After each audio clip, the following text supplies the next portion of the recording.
자, 그래서 이 수업에서는 제일 먼저 어떠한 그 지도학습 알고리즘에 대해서 공부를 할 거냐면은 선형회계 모형에 대해서 공부를 할 거예요. 선형회계 모형은 아마 여러분들이 학부 때 공부를 하면서 적어도 한 번씩은 보지 않았을까라는 생각이 듭니다. 맞나요? 아닌가요? 여러분들이 잘 모를 수도 있죠. 내가 본 게 선형회계 모형인지 아니면 다른 모형인지 모를 수도 있는데 아마 봤을 거예요. 선형회계 모형을. 다시 한번 정리를 하지만 선형회계 모형은 지도학습 알고리즘의 한 종류예요. 맞나요? 그렇기 때문에 반드시 어떠한 데이터가 역시나 마찬가지로 있어야 되는 거예요. 학습 데이터가 있어야 되고 학습 데이터 안에 반드시 힌트와 정답 정보가 모두 존재해야 하는 거고 우리가 그러한 학습 데이터에 존재하는 정답과 힌트 정보 간의 관계, 즉 독립변수와 종속변수의 관계를 파악하기 위해서 사용하는 수학적인 모형이 뭐가 되는 거예요? 선형회계 모형이 되는 거예요. 알겠나요? 선형회계 모형도 수학적인 모형이고 그렇기 때문에 모형 안에 파라미터가 존재하게 되는 겁니다.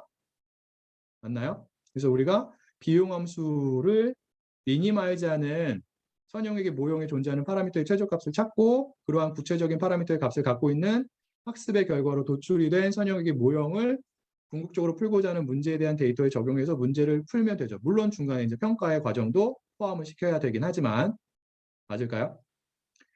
자, 그러면 선형에게 모형은 어떠한 종류의 문제를 푸는데 적합한 모형이 된다고요?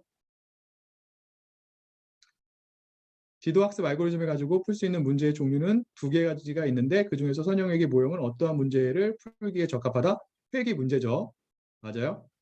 즉 여러분들이 어떠한 데이터를 갖고 있는데 그 데이터 안에 존재하는 종속 변수가 어떠한 변수인 경우에 선형회계 모형을 적합하게 사용할 수 있다? 연속 변수인 경우에. 알겠죠? 그리고 회계 문제에 적합하게 사용이 될 수 있는 모형이기 때문에 사용이 되는 비용 함수는 무엇이 된다라는 거예요? 회계 문제에서 사용이 되는 비용 함수인 MSE를 사용한다라는 겁니다.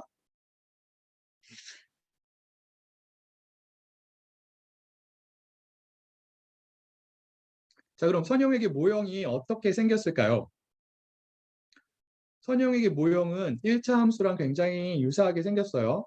근데 이제 독립변수가 굉장히 여러 가지가 있는 거죠. 독립변수가 여러 개 존재하고 걔네들이 모형 안에 포함이 되어 있습니다.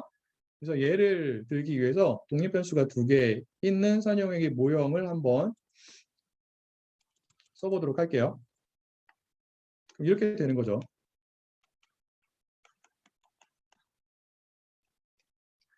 얘는 선형회계 모형이에요. 자, 그러면 얘는 선형회계 모형일까요? 아닐까요?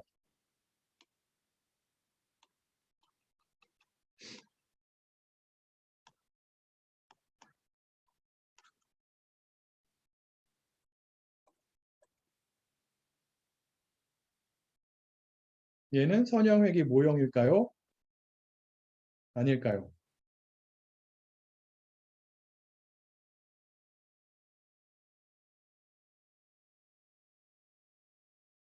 헷갈리나요? 얘는 선형회계 모형이에요. 왜 그러냐면 선형회계 모형의 정의가 어떻게 되냐면 모형이 혹은 모형에 존재하는 종속 변수가 파라미터에 대해서 선형인 모형이 선형회계 모형이에요. 무엇에 대해서 선형인 모형이라고요? 파라미터에 대해서 선형인 모형이 선형회계 모형이에요.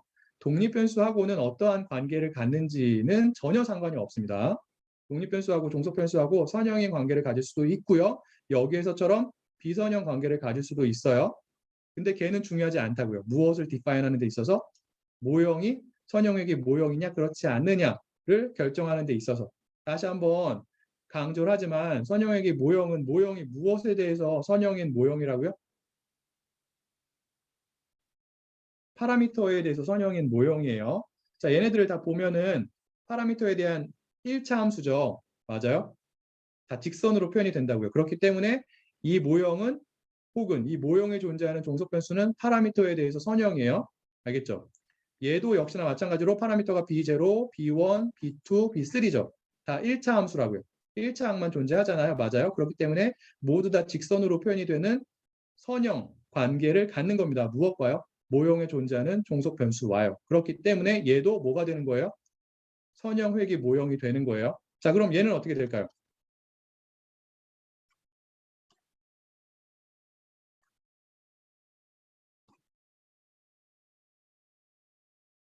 선형 회귀 모형이에요?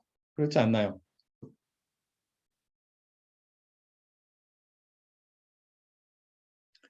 얘는 선형 회귀 모형이 아니에요.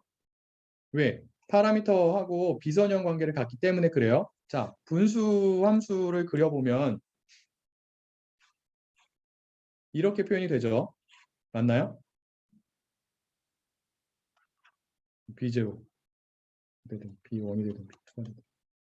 그래서 모형이 파라미터에 대해서 비선형이기 때문에 얘도 선형 회귀 모형이 되지 못합니다.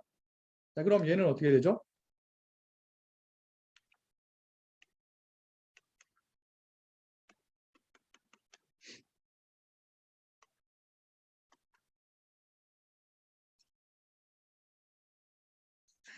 선형이에요? 선형 회귀 모형이에요? 아니에요?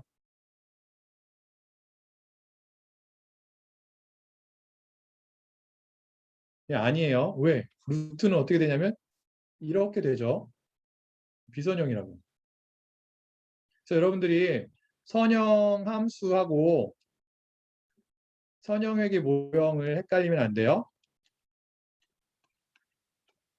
선형 함수는 독립변수에 대해서 선형인 함수를 선형 함수라고 합니다. 1차 함수가 대표적인 예죠.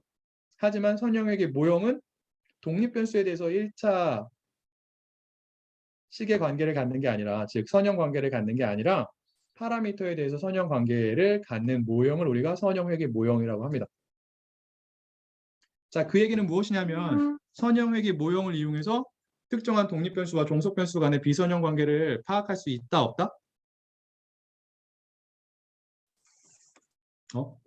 파악할 수 있나요, 없나요?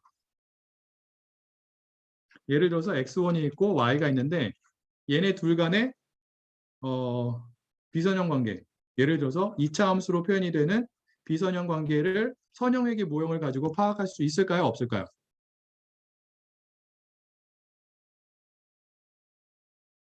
파악할 수 있어요.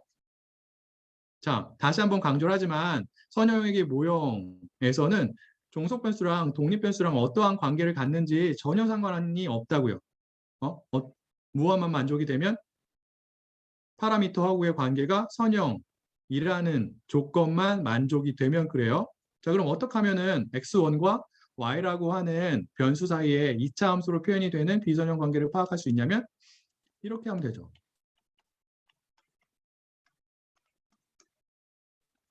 이렇게 돼요.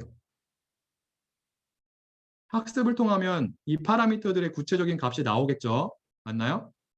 여기 제곱, 미안해요. 이렇게 돼야겠죠. 이러한 모형은 선형회귀 모형인가요? 그렇지 않나요?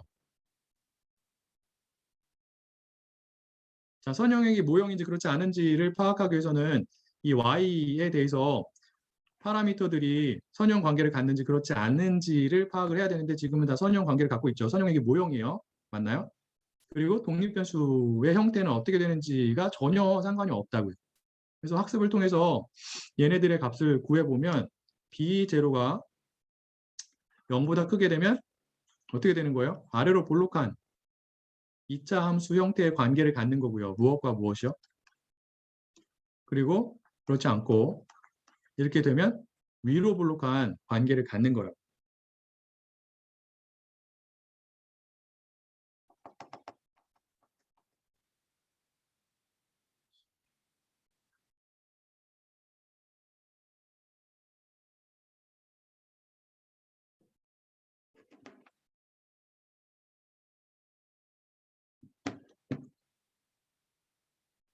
자, 선형회귀 모형이 무엇인지 잘 이해가 됐을까요?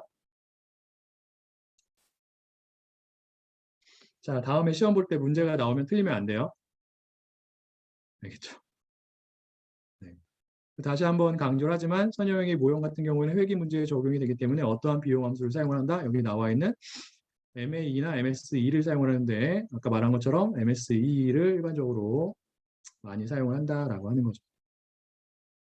자, 그 다음에 비용함수를 미니마이즈하는 파라미터의 값을 찾아야 하잖아요. 선형회계 모형에 대해서.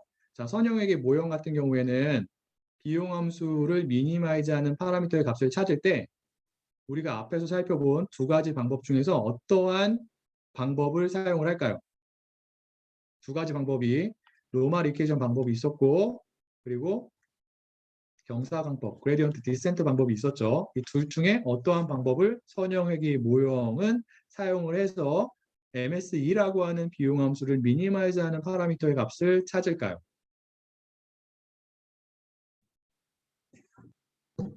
자, 얘를 사용을 합니다. 왜 그러냐면 MSE라고 하는 비용함수는 아래로 볼록한 컨벡스 펑션이에요. 파라미터에 대해서. 그렇기 때문에 접선의 기울기가 0인 방정식을 풀어서 나온 파라미터의 값이 무엇을 의미하냐면 비용함수를 미니마이즈하는 파라미터의 값을 의미합니다. 알겠어요? 네.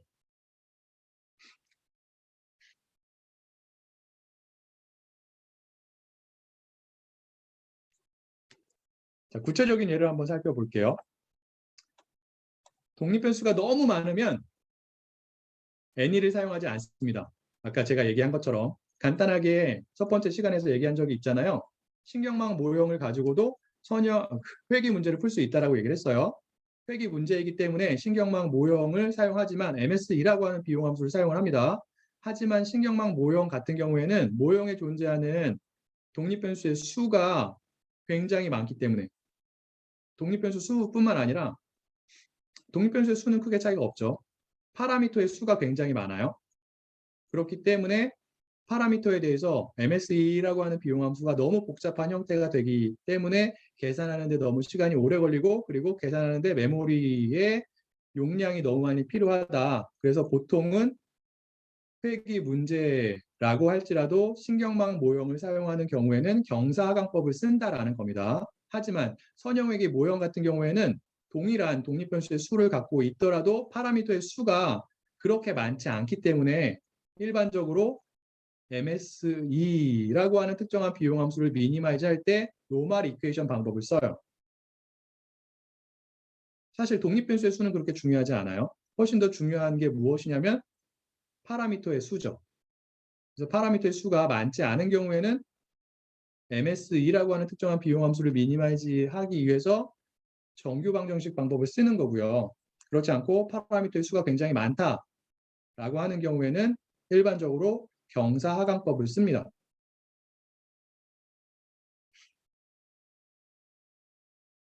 네. 자, 구체적인 예를 한번 볼게요. 이러한 학습 데이터에 대해서 우리가 이러한 선형회계 모형을 적용한다라고 가정을 할게요. 자, 그럼 학습을 통해서 무엇을 도출해야 되는 거예요? 이 모형에 존재하는 B0와 B1의 최저값을 구해야 하는 거죠. 그러려면 1차적으로 무엇을 계산을 해야 되죠? 비용함수를 계산을 해야 돼요. 맞나요? 근데 얘는 회귀 문제이기 때문에 MSE라고 하는 비용함수를 사용을 합니다. 이렇게 되는 거죠. 자, 각각의 관측치에 대해서 우리가 무엇을 계산해야지만 걔네들을 제곱하고 다 더해서 MSE라고 하는 비용함수를 만들 수가 있는 거예요. 오차를 계산을 해야 되는 거죠. 오차를 계산하려면 모형을 이용해서 각각의 관측치의 종속변수의 값을 예측을 해야 되는 거예요. 어떠한 정보를 가지고 각각의 관측치가 갖고 있는 독립변수의 값을 가지고.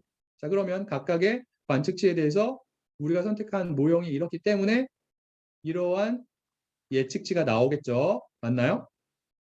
그래서 얘네들을 빼게 되면 무엇을 구할 수가 있는 거예요? 각각의 관측치에 대한 오차를 구할 수가 있는 거죠. 이런 식으로.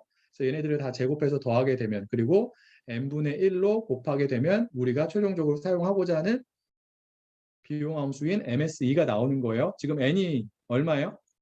학습 데이터에 관측치가 몇 개가 있죠?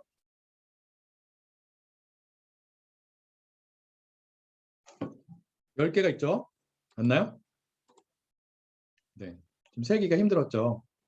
그래도 그냥 물어봤어요. 네. 자, 그럼 비용함수가 최종적으로 어떻게 되냐면 이렇게 돼요.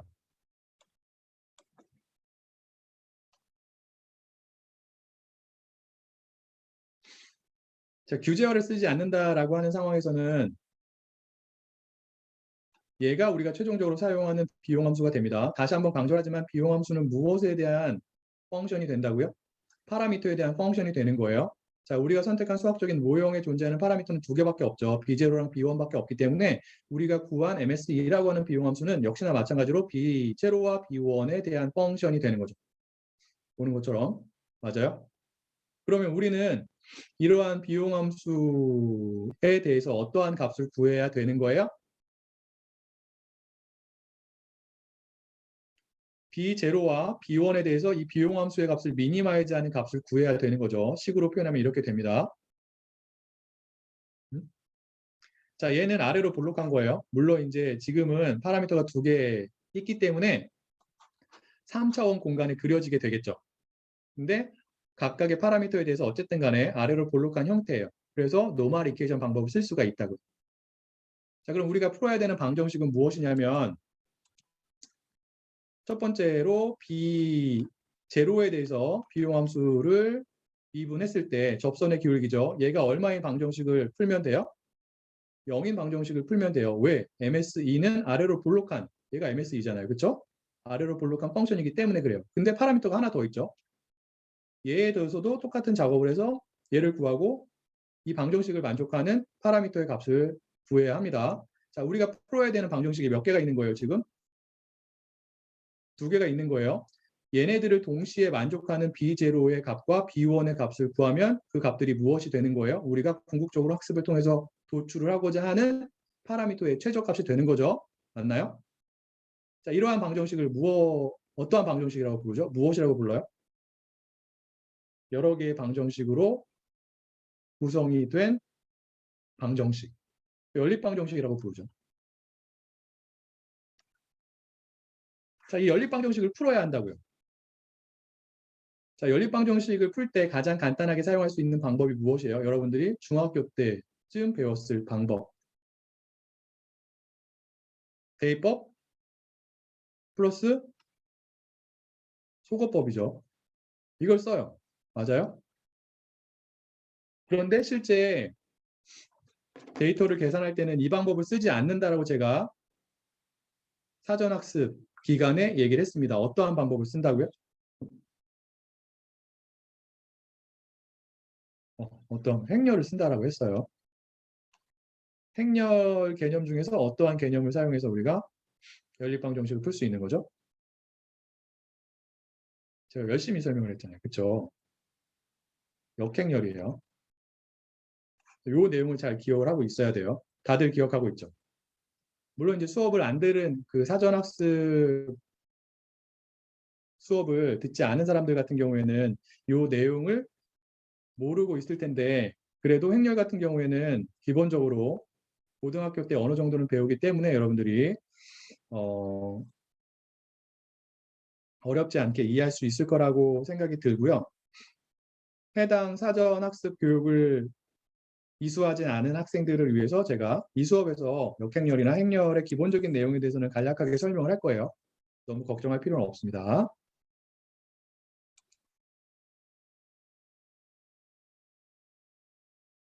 자, 그래서 소거법이랑 대입법을 사용하게 되면 여기 나와 있어요. 이거 말고.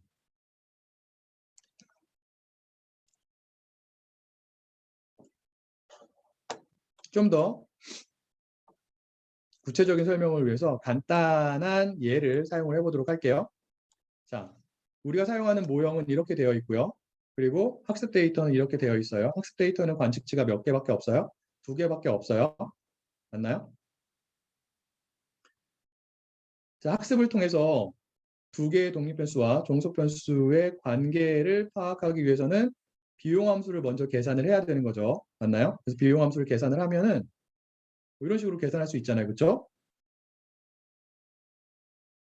이렇게 나와요. 그럼 우리가 어떠한 방정식을 연립방정식을 풀어야 되는 거예요? 비용함수를 B1에 대해서 지금은 파라미터가 B1이랑 B2밖에 없어요. 보면 절편이 생략이 되어 있어요. 설명을 위해서 그렇게 한 거예요. 여러분들은 보통은 절편을 포함한 모형을 사용하게 됩니다. 자, 얘가 영인 방정식을 풀게 되고 그 동시에 얘가 0인 방정식도 풀어야 돼요. 그래서 대입법과 소거법을 사용하게 되면 자, 첫 번째 방정식이 이렇게 되고요. 두 번째 방정식이 이렇게 됩니다. 여러분들이 미분을 해보면 알아요. 그래서 직접 미분을 하지 않을게요. 그래서 풀면 이렇게 나오죠. B1이 마이너스 0.5고 B2가 1이라고 하는 값이 나오는데 이러한 방법은 관측치의 수가 별로 없거나 파라미터의 수가 적은 경우에 사용할 수 있는 거예요. 반대로 관측치의 수가 굉장히 많거나 파라미터의 수가 많아지면 이러한 방법, 대입법과 소거법을 일일이 사용할 수가 없다고요. 그러한 경우에는 행렬을 이용을 해야 합니다. 알겠죠? 자, 행렬을 이용하는 방법은 조금만 쉬었다가 설명을 할게요. 지금이 4시 4분인데